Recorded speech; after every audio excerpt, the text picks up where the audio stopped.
Assalamualaikum warahmatullahi wabarakatuh. Dan apabila dikatakan kepada mereka, berimanlah kepada apa yang diturunkan Allah, mereka menjawab, kami beriman kepada apa yang diturunkan kepada kami. Dan mereka ingkar kepada apa yang setelahnya, padahal itu adalah yang hak yang membenarkan apa yang ada pada mereka. Katakanlah Muhammad, mengapa kamu dahulu membunuh nabi-nabi Allah jika kamu orang-orang beriman? Quran Surah Al-Baqarah ayat 91. Al-Quran menyampaikan bahwa kaum Yahudi telah membunuh para nabi, tetapi tidak disebutkan secara eksplisit berapa jumlahnya. Walaupun demikian, Al-Quran juga menyebutkan bahwa kaum Yahudi telah membuat 2 kali kerusakan yang membuat Masjidil Aqsa dihancurkan sebanyak 2 kali.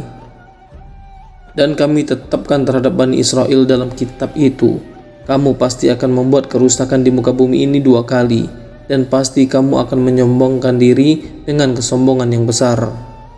Apabila datang saat hukuman yang kedua, kami bangkitkan musuhmu untuk menyeramkan wajahmu, lalu mereka masuk ke dalam masjid, sebagaimana ketika mereka memasukinya pertama kali, dan mereka membinasakan apa saja yang mereka kuasai. Quran Surat Al-Isra ayat 4 dan 7. Kerusakan pertama antara lain adalah pembunuhan terhadap Nabi Isaya atau Yesaya dan Nabi Uria, serta penyiksaan terhadap Nabi Jeremia. Nabi Yesaya dalam literatur Arab disebutkan Asaya, dibunuh atas perintah Manaseh, raja kerajaan Yehuda yang berkuasa di Yerusalem sekitar 687 hingga 643 sebelum Masehi. Dalam sumber Israiliyat, 2 Tawarikh menyebutkan bahwa Manasye telah menyembah dewa-dewa bangsa Kanaan, mengorbankan anak-anaknya dalam api, melakukan sihir dan ramalan, serta meletakkan patung berhala di dalam Bait Al-Maqdis. Nabi Yesaya lalu mendakwahi Manasye agar kembali menerapkan ajaran tauhid seperti ayahnya, Raja Hezekia. Namun, Manasye membunuh Nabi Yesaya dengan cara menggergaji tubuhnya. Saat kaum muslimin Mekah mengadukan tekanan yang mereka alami dari orang-orang musyrik, Nabi Muhammad SAW bersabda, sungguh di antara orang-orang sebelum kalian ada yang disisir dengan sisir besi, lalu dagingnya terkupas dari tulangnya atau uratnya, namun hal itu tidak memalingkannya dari agamanya. Ada juga yang diletakkan gergaji di kepalanya, lalu digergaji hingga terbelah menjadi 2, namun siksaan itu tidak menyurutkan dia dari agamanya. Hadis riwayat Bukhari. Dalam Alkitab, 2 Tawarikh kemudian menyebutkan bahwa Allah Ta'ala memberi hukuman melalui tentara Raja Asyur atau Assyria yang menangkap Manasye dan membawanya ke Babel atau Babilonia. Raja Yahudi sesudahnya, yaitu Amon, tetap melakukan penyembahan berhala. Raja-raja Yahudi berikutnya juga tercatat sebagai pemimpin yang kejam, seperti Yoyakim yang suka membunuh laki-laki untuk merebut istri dan hartanya. Nabi Uria bin Semaya yang mendakwahinya turut dibunuh.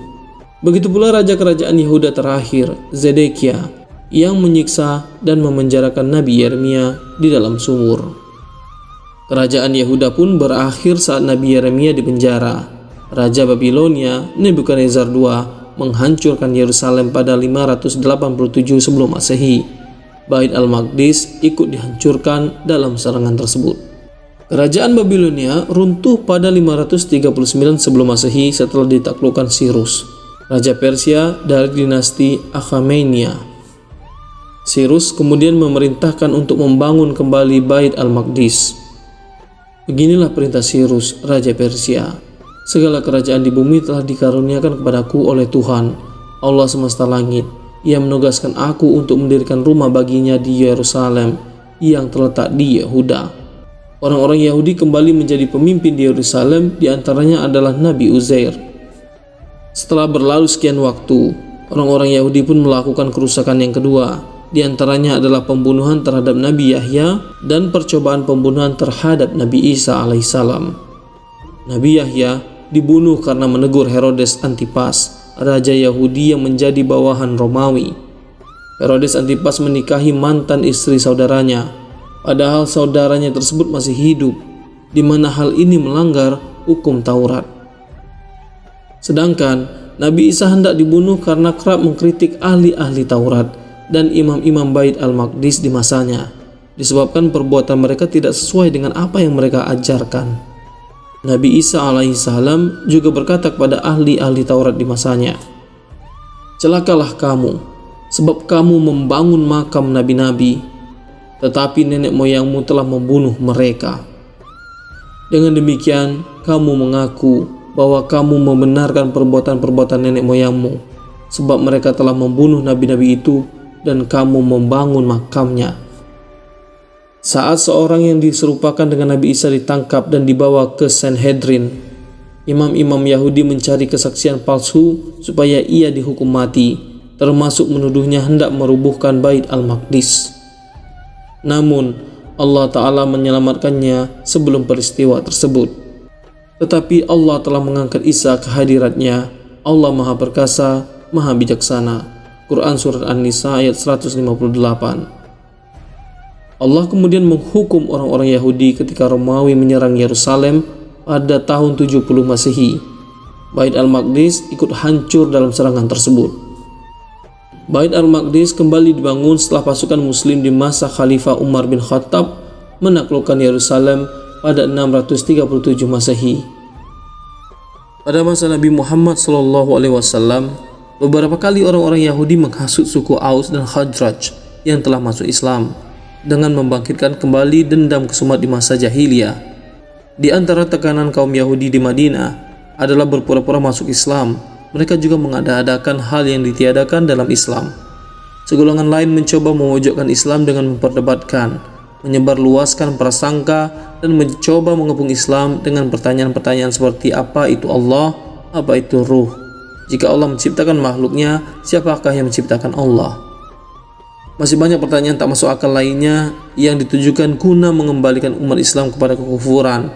Sewaktu umat Islam berperang melawan Quraisy di Perang Badar, orang-orang Yahudi mendesas-desuskan bahwa Nabi SAW mati terbunuh. Setelah terbukti umat Islam yang menang dan banyak tokoh Quraisy yang tewas, sejumlah tokoh Yahudi pergi ke Mekah. Mereka meratapi yang mati sambil menghasut suku-suku bangsa Arab agar memerangi Nabi Muhammad SAW kembali. Wallahu a'lam bishawab. Demikian kisah singkat tentang bangsa Yahudi yang membunuh banyak para nabi. Semoga kisah ini dapat menjadi hikmah dan pelajaran bagi kita semua. Assalamualaikum warahmatullahi wabarakatuh.